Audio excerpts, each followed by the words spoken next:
நாம இன்னைக்கு நினைச்சு கூட பார்க்க முடியாத அளவுக்கு ஒரு வானிலை மாற்றம் உலகத்தையே மாத்த போகுதா? அடுத்த 5 நிமிஷம் உங்க போனை ஓரமா வச்சுட்டு இதை கண்டிப்பா பாருங்க. பூமி நமக்கு கொடுக்கிற கடைசி எச்சரிக்கை இதுதானா? இந்த வானிலை பிரளயத்துக்கே பின்னாடி இருக்கிற பகிர் உண்மைகள். இயற்கை சீற்றம்னு நினைச்சோம், ஆனா இது மனித குலத்துக்கு வந்திருக்கிற மிகப்பெரிய ஆபத்து. அப்படி என்ன நடக்க போகுது? உயிர்கோளமான பூமியில மனித குலத்தினுடைய அன்றாட வாழ்க்கை, விவசாயம், பொருளாதார நடவடிக்கை இதை தீர்மானிக்கிறதுல தான் நிறைய ஆக்டிவிட்டிஸ் இன்வால்வ் ஆயிருக்கு. சரியான பருவமழையும் சாதகமான வானிலையும் ஒரு நாட்டினுடைய உணவு பாதுகாப்பு, தண்ணீர் இதனுடைய ஆதாரம் தான் மனுஷனுடைய வாழ்வுக்கே அடிப்படை. உலகம் இன்னைக்கு வெப்பமயமாகிறதுனால திடீர் வானிலை மாற்றங்கள் இயற்கை சமநிலையை குலைத்து மனித குலத்திற்கே பெரும் சவாலாக மாறி இருக்கு. இந்த வானிலை மாற்றங்களை புரிஞ்சுக்கிறதுக்கு, முன்கூட்டியே கணிக்கிறதுக்கும் தற்போதைய சூழ்நிலையில உலக நாடுகளுக்கு இன்னைக்கு ஒரு மிகப்பெரிய சவாலாக இருக்குது. அதே சமயத்தில் அது அவசியமானதாகவும் மாறி இருக்கு. உலகம் வெப்பமயமாதல் காரணமாக உலகளாவிய வானிலையில மிகப்பெரிய தாக்கத்தை 2 முக்கிய நிகழ்வுகள் ஏற்படுத்துகிறது. அதுதாங்க லா நினோ மற்றும் எல் நினோ அப்படின்னு சொல்லுவாங்க. லா நினோ அப்படின்னா என்ன அப்படின்னாக்கா, இந்தியாவுக்கு மழை அதிகமாக கொடுக்கும். எவ்வளோ எல் நினோ அப்படிங்கிறது வறட்சியை கொடுக்கும். இந்த ரெண்டுமே இயற்கையாக நடக்கக்கூடிய ஒரு சுழற்சி தான். என்னாலும் தற்போதைய உலக வெப்பமயமாதல் காரணமாக இன்னைக்கு இதனுடைய தீவிரம் கணிக்க முடியாத அளவுக்கு அதிகரிச்சுட்டு போகிறதா சயின்டிஸ்ட் சொல்கிறாங்க. அதாவது இப்போ நம்ம அச்சுறுத்த வருவது தான் எல் நினோ. அதனுடைய பரிணாமம் தான் சூப்பர் எல் நினோ அப்படின்னு சொல்கிறாங்க. இது என்ன ஒரு புது வார்த்தையாக இருக்குது அப்படின்னு நீங்கள் யோசிக்கலாம். இது வானிலை நிகழ்வில் நிகழக்கூடிய ஒரு முக்கியமான ஒரு பிரளயமாகவே இதை பார்க்குறாங்க. முதல்ல சூப்பர் எல் நினோ அப்படின்னா என்ன அப்படிங்கிறத தெரிஞ்சுக்கிறதுக்கு முன்னாடி பேசிக்காக இருக்கக்கூடிய எல் நினோனா என்ன அப்படிங்கிறத நம்ம தெரிஞ்சுக்கிறது ரொம்ப ரொம்ப முக்கியமான ஒன்று. பசிபிக் பெருங்கடலில் மத்திய மற்றும் கிழக்கு பகுதியில், குறிப்பாக தென் அமெரிக்க நாட்டுக்கு பக்கத்தில் கடலினுடைய மேற்பரப்பு நீர் வழக்கத்தை விட அதிகமாக வெப்பமடைவதையே எல் நினோ அப்படின்னு சொல்கிறாங்க. எல் நினோ இல்லாத காலத்தில் பசிபிக் கடலில் காற்று அதிகமாக வீசுது. வெப்பமான நீரை ஆசியாவை நோக்கி தள்ளும். இதனால் நம்ம பகுதியில் அதிகமான மழை பெய்யும் நல்லா. ஆனால் எல் நினோ காலமான தற்போது இந்த காற்று பலவீனமாக இருக்கும் பொழுது வெப்பமான நீர் மறுபடியும் கிழக்கே உள்ள தள்ளுறதுனால தென் அமெரிக்க அருகிலேயே போய் தேங்கிடுது. இதனால் உலகத்தில் மழை பொழியும் இடங்கள் எல்லாம் வெப்பமாக மொத்தமாக சேஞ்சஸ் நடக்குது. இப்போ சூப்பர் எல் நினோனா என்ன பார்த்தோம்னாக்கா, பசிபிக் பெருங்கடலினுடைய கிழக்கு மற்றும் மத்திய பகுதிகளில் கடல் மேற்பரப்பு நீர் சாதாரணமாக ஹீட் ஆவதை விட ரொம்ப கடுமையான அளவில் அதிகரிக்கும் போது அது சூப்பர் எல் நினோ அப்படின்னு சொல்கிறாங்க. அதாவது இயல்பை விட கடலினுடைய வெப்பநிலை 2 டிகிரி செல்சியஸ்லேருந்து 3 டிகிரி செல்சியஸ் வரைக்கும் மேலே அதிகரிக்கிறதுனால இதை சூப்பர் எல் நினோ அப்படின்னு சொல்லுவாங்க. இன்னும் நம்ம சுருக்கமாக இதை நம்ம எக்ஸ்பிளைன் பண்ணணும் அப்படின்னு பார்த்தீங்கன்னாக்கா, எல் நினோங்கிறது சாதாரண காய்ச்சல், சூப்பர் எல் நினோங்கிறது ரொம்ப கடுமையான ஜுரம். இதை ஞாபகத்தில் வச்சுக்கிட்டிங்கனாலே உங்களுக்கு அது ஈஸியாக புரிஞ்சிடும். அந்த வகையில் இப்போ நம்மக்கிட்ட ஜூலை மாதம் வரைக்கும் எல் நினோ உருவாகுது. அது சூப்பர் எல் நினோவா வரும் அக்டோபர் மாதத்தில் மாறப்போகுதுன்னு சொன்னாங்க. சரி, இது வரைக்கும் El Nino, super El Nino இதை பற்றிலாம் என்ன அப்படின்றத பார்த்தோம். ஆனால் என்ன மாதிரியான பாதிப்புகளை நம்ம சந்திக்க போகிறோம், என்ன மாதிரியான தாக்கத்தை அது கொடுக்கும் அப்படிங்கிறது தான் இப்போ நம்ம பார்க்க போகிறோம். மிக கொடூரமான முகமாக வந்துருக்குது. அதாவது உலகளாவிய சராசரி வெப்பநிலை வழக்கத்தை விட அதிகமாக உயருது. பல நாடுகளில் கோடை காலம் ரொம்ப கொடூரமான முகத்தை காட்டு ருத்ரதாண்டவம் ஆடுது. ஆஸ்திரேலியா, இந்தோனேசியா மற்றும் ஆசியாவினுடைய கிழக்கு பகுதிகளை பார்த்தீங்கன்னாக்கா கடுமையான வறட்சி இருக்குது. மழை பொய்த்து போவதனால காட்டு தீப்பிடிச்சு எரிய ஆரம்பிக்குது. குறிப்பாக ஆப்பிரிக்கா, ஆஸ்திரேலியா, அமெரிக்கா இந்த பகுதிகளெலாம் காட்டு தீ அதிகமாக இருக்குது. அதனுடைய பாதிப்பும் ரொம்ப அதிகமாக இருக்கும்.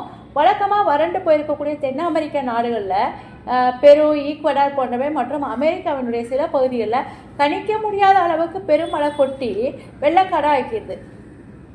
ஆனால் குறிப்பாக ஐரோப்பா, ஆசியாவில் ரொம்ப தீவிரமான வெப்பலைகள், சில பகுதிகளில் தீவிர வறட்சி, வெப்பம், சில இடங்களில் அதிக மழை, திடீர் வெள்ளம் இதெல்லாமே அதிகமாக வருது. இதுக்காக கடல் நீர் அதிகமாக வெப்பமாவதுனால பவளப்பாறைகள் எல்லாம் அழிஞ்சு போகுது. மீன்கள் குளிர்ந்த நீரை தேடி வேறு இடத்துக்கு போக ஆரம்பிச்சிருதுங்க. இதனால் அவங்களுடைய வாழ்வாதாரம் ரொம்பவே பாதிக்கப்படுது. இதுவரை ஒட்டுமொத்த உலகத்திலேயே என்ன மாதிரியான பாதிப்புகளை இந்த சூப்பர் எல் நினோ ஏற்படுத்துது அப்படின்னு பார்த்தோங்கனாக்க, இன்னைக்கு இந்தியாவில் அதுவும் குறிப்பாக தமிழ்நாட்டில் என்ன மாதிரியான முகத்தை அது காட்டுது இந்த சூப்பர் எல் நினோ அப்படிங்கிறத நீங்கள் தெரிஞ்சுக்கிறீங்கன்னா இங்கே பாருங்கள். இந்தியாவிலே பெரும்பாலான பகுதிகளில் இந்த சூப்பர் எல்னினோ முதல்ல இயற்கையினுடைய கொடையான மழையை தான் பாதிக்க இருக்குது. அதாவது 2025 ஜூன்லேருந்து செப்டம்பர் வரைக்கும் பெய்யக்கூடிய தென்மேற்கு பருவமழை வந்து சூப்பர் எல்னினோ அப்படின்னு சொன்னாங்க. தென்மேற்கு பருவமழை தான் இந்தியாவில் பெரும்பாலான இடங்களுக்கு முக்கிய நீர் ஆதாரமாகவும் இருக்குது. அந்த வகையில் வட இந்திய மாநிலங்களில் மழை பெய்தது போலவோ வாய்ப்பு இருப்பதாக வானிலை ஆய்வாளர்கள்லாம் சொல்கிறாங்க. வெப்ப அலை கடுமையாக வீசுது. ஒட்டுமொத்தமாக சொல்லணும்னா சூப்பர் எல்னினோ ஆண்டில் தென்மேற்கு பருவமழை ரொம்ப வந்து வீக்காக இருக்கும். இதனால் விவசாயம் பாதிக்கப்படும்.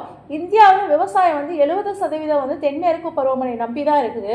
குறிப்பாக ஜூன் ஜூலை மாதங்களில் பயிரிடக்கூடிய நெல், சோளம், பருத்தி, கரும்பு, துவரை, எண்ணெய் வித்துக்கள் போன்ற கனிம பொருட்கள் வந்து பாதிக்கப்படுறதுக்கு அதிகமான வந்து வாய்ப்புகள் இருக்கதா சொல்கிறாங்க. விவசாய உற்பத்தி குறையும் பொழுது அரிசி, பருப்பு வகைகளோட சர்க்கரையினுடைய விலையெல்லாம் சந்தையில் அதிகமாக விலை இன்க்ரீஸ் ஆகிடுது. இதனால் இந்திய பொருளாதாரத்தில் உணவு வந்து பலவீனத்தை வீக்கத்தை ஏற்படுத்துது. எனவே பொருளாதார நிபுணர்களை எச்சரிக்கிறாங்க. மழை குறைஞ்சி போச்சுன்னா கால்நடைகள், பசுந்தீவன பொருட்கள் இதெல்லாம் பற்றாக்குறை ஏற்படும். இது மட்டும் இல்லாமல் வழக்கத்தை விட முன்கூட்டியே வெயிலுடைய தாக்கமும் அதிகரிக்கும். வெப்ப அலைகள் வீசும். இது இந்தியாவில் பெரும்பாலான பகுதிகளில் உணர தொடங்கிட்டாங்க. வெப்ப அலையினுடைய தாக்கத்தினால உயிரிழப்புகளும் ஏற்பட்டிருக்கிறத செய்திகளில் பார்க்குறோம். இதனுடைய தொடர்ச்சியாக இனிவரும் நாட்களில் நீர்நிலைகள் வற்றி, குடிநீர் தட்டுப்பாடு மற்றும் பயிர் சேதம்லாம் ஏற்படுறதா சொல்கிறாங்க. தமிழ்நாட்டுடைய நிலைமை வந்து எப்படி இருக்குன்னு பார்த்தீங்கன்னா, தமிழ்நாட்டை பொறுத்த வரைக்கும் காவேரி நீர்ப்பரப்பு பகுதிகளில் கேரளா, கர்நாடகா இது 2 தென்னிந்திய பகுதிகளில் வந்து மழையானது குறைஞ்சிட்டு வருது. அது மட்டும் இல்லை, மேட்டூர், முல்லை பெரியாறு, பவானி சாகர், அமராவதி, தென்பெண்ணை இந்த அணைகளெல்லாம் வந்து போதுமான பாசன நீர் வசதி இல்லாததுனால அணை நிரம்பாமலே போயிடுது. குறுவை சாகுபடி மற்றும் கோடையில் குடிநீர் தட்டுப்பாட்டுக்கு வாய்ப்பு ஜாஸ்தியாக இருக்குது. ஜூலை மாதம் எல்னினோ உருவாகி அது அக்டோபர் மாதத்தில் சூப்பர் எல்னினோவாக மாறிடுது அப்படின்னு சொல்கிறாங்க. தமிழ்நாட்டில் வந்து வெப்பம் வந்து செப்டம்பர் மாதம் லாஸ்ட் வரைக்கும், கோடையோட வெப்பம் நீடிக்கும் அப்படின்னு சொல்கிறாங்க. வழக்கமாக மார்ச்லேருந்து மே மாதம் வரைக்கும் தான் வெயில் ஜாஸ்தியாக இருக்கும். ஜூன் முதல் வாரத்தில் வந்து கூட இருக்கும். ஆனால் இந்த ஆண்டு கோடை வெப்பம் செப்டம்பர் வரைக்கும் போகிறதுக்கு ஜாஸ்தி. என்ன ரீசன் அப்படின்னு பார்த்தீங்கன்னா, இந்த சூப்பர் எல்னினோ தாங்க முக்கியமான காரணமாக மாறி போயிருக்குது. அதில் ஜூன்லேருந்து ஜூலை மாதத்தில் சென்னை உள்ளிட்ட கடலோர மாவட்டங்களில் 41 செல்சியஸ்லேருந்து 42 டிகிரி செல்சியஸ் வரைக்கும் உயரலாம். அதாவது 105.8 டிகிரி ஃபாரன்ஹீட்லேருந்து 107.6 டிகிரி ஃபாரன்ஹீட் வரைக்கும் வெப்பம் பதிவாகும் அப்படின்னு சொல்லிட்டு எதிர்பார்க்கப்படுது. சராசரி வெப்பநிலை எப்போ உயருது அப்படின்னு பார்த்தீங்கன்னா, இந்த சூப்பர் எல்னினோடைய தாக்கம் அடுத்த ஆண்டு 2027 வரைக்கும் நீடிக்கும் அப்படின்னு சொல்லப்படுது. உலக அளவில் சராசரியான வெப்பநிலை அடுத்த ஆண்டு மார்ச் மாதத்தில் 2 டிகிரி செல்சியஸ் வரைக்கும் இன்க்ரீஸ் ஆகும். அதாவது 1.7லேருந்து 2 டிகிரி வரைக்கும் இன்க்ரீஸ் ஆகும் அப்படின்னு சொல்லியிருக்காங்க. இந்த சூப்பர் எல்னினோங்கிறது பசிபிக் பெருங்கடலில் வரக்கூடிய ஒரு தற்காலிக காலநிலை மாற்றம் மட்டும் இல்லாமல் பூமி வெப்பமாகிறதுனால அதுக்கு இறுதி எச்சரிக்கையும் வந்து கொடுத்துருக்குறாங்க. விவசாய முறைகளை நோக்கி வந்து மக்கள் மாறுறதுனால நீர்நிலைகளை பாதுகாக்கிறது மட்டும்தான் இதுக்கு ஒரு உடனடி தீர்வாக இருக்க முடியும். இயற்கையை வெல்ல நிலப்பர நினைக்கணும் அப்படிங்கிறத விட்டுட்டு இயற்கையோடு இணைஞ்சு வாழக்கூடிய வாழ்க்கையை தான் மனித குலம் வந்து வாழணும். அப்படி இருந்தால் தான் எதிர்கால சந்ததிக்கு ஒரு நல்ல ஒரு வழிமுறைகளாக இருக்கும். இதை தடுத்து நிறுத்துறதுக்கு முன்னெச்சரிக்கை நடவடிக்கை என்ன எடுத்திருக்காங்க. இந்த சூப்பர் எல்னினோ ஆண்டில் தமிழ்நாட்டினுடைய வறட்சி தீவிரமாக இருக்குது. அதன்படி இன்றைக்கி வந்து என்ன மாதிரியான முன்னெச்சரிக்கைலாம் எடுக்கணும் அப்படின்னு பார்த்தீங்கன்னா, வெள்ளக்காலங்களில் வீணாக போகக்கூடிய தண்ணீரெல்லாம் நம்ம ஏரி குளங்களில் சேமித்து வைக்கணும். மழைநீர் சேகரிப்பை ரொம்ப தீவிரப்படுத்தணும். காவிரி நீர் பற்றாக்குறையை சமாளிக்க டெல்டா பகுதியில் சொட்டு நீர் பாசனம், வறட்சியை தாக்கக்கூடிய பயிர்கள், சிறுதானியங்களை வளர்க்கறதுக்கு ஊக்குவிக்கணும். சென்னை போன்ற நகரங்களில் மழைநீர் வடிகால்களை தயார் நிலையில் வச்சுருக்கணும். வெள்ள நீர் தேங்கும் தாழ்வான பகுதியில் ஆக்கிரமிப்புகளை சுத்தமாக தவிர்த்துடணும். தொழிலாளர்கள், முதியவர்களை கடுமையான கோடை வெப்பத்திலிருந்து பாதுகாக்க மருத்துவ கட்டமைப்பு மற்றும் பேரிடர் திட்டங்கள் நம்ம தொடர்ந்து செய்து வந்தோம்னா இதுலேருந்து நம்ம வந்து ஓரளவுக்கு தப்பிச்சிக்கலாம். இப்போ தீவிர புயல், மேக வெடிப்பு. தீவிரமான புயல் வந்து எப்போ வரும், எப்போ வந்து மேக வெடிப்பு நடக்கும் அப்படின்னு சொல்லி வந்து பார்த்தீங்கன்னா, சூப்பர் எல்னினோ வந்து ஆண்டுகள் வந்து எப்போதெல்லாம் வருதோ அப்போதெல்லாம் அக்டோபர் மாதத்துல டிசம்பர் மாதம் வரக்கூடிய வடகிழக்கு பருவமழை நார்மலாக இருக்கிறத விட கொஞ்சம் அதிகமாகவே பெய்யும்னு சொல்லியிருக்காங்க. அதாவது வடகிழக்கு பருவமழை காலத்தில் இந்த சூப்பர் எல்னினோ ஆண்டு வரும்பொழுது வளிமண்டலத்தில் ஏற்படக்கூடிய அதிகப்படியான வெப்பம் காரணமாக வங்கக்கடலில் அடுத்தடுத்து புயல்கள் உருவாகும். ஒரே நாளில் கொட்டி தீர்க்கும் மேக வெடிப்புகளும் உருவாகும். வடகிழக்கு பருவமழை தமிழ்நாடு உள்ளிட்ட சில பகுதிகளுக்கு மழையை கொடுக்குது. அதிலும் தமிழ்நாடு தன்னுடைய ஆண்டு மழை பொழிவுல பெரும்பாலான மழையை இப்போதான் கொடுக்குது.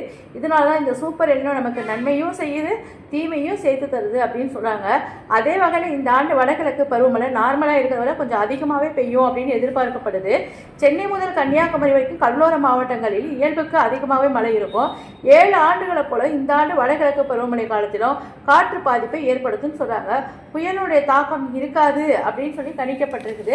நம்ம இந்த வாட்டி அக்டோபர் மாதம் வடகிழக்கு பருவமழையில் எந்த அளவுக்கு புயல் வருது அப்படிங்கிறத நம்ம செக் பண்ணி பார்க்கலாம். வெப்ப அலையினால மரணங்களும் அதிகரிக்குது. சாதாரணமாக ஒரு குறிப்பிட்ட காலத்தில் நிகழும் மரணங்களை விட வெப்ப அலை போன்ற சாதாரண காலங்களில் கூடுதலாக மரணங்கள் அதிகமாகுது.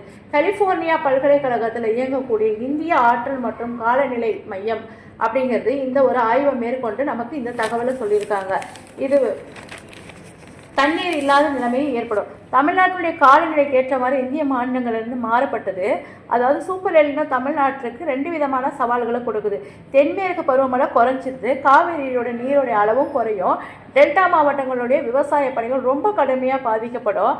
நிலத்தடி நீர்மட்டம் மழை சரிஞ்சிடும். சென்னை போன்ற பெருநகரங்களில் ஏரிகள்லாம் வறண்டு போய் 0 டே, அதாவது தண்ணியே இல்லாத ஒரு நிலைமைக்கு தள்ளப்படலாம். இது ஒரு புறம் இருக்க, வடகிழக்கு பருவமழை அப்படியே நேரடியாக கடலோர மாவட்டங்களில் மிகப்பெரிய வெள்ளத்தை கொண்டு வந்துடும் அப்படின்னு சொன்னாங்க. ஆக வறட்சி மற்றும் வெள்ளம் 2 சவால்களையும் இந்த தமிழ்நாடு சந்திக்க போகுது. எப்படி இருக்குதுன்னு நம்ம பார்க்கலாம். வீடியோ பிடிச்சிருந்ததுன்னா ஷேர் பண்ணிவிட்டு நம்ம சேனலை சப்ஸ்கிரைப் பண்ணிவிடுங்க.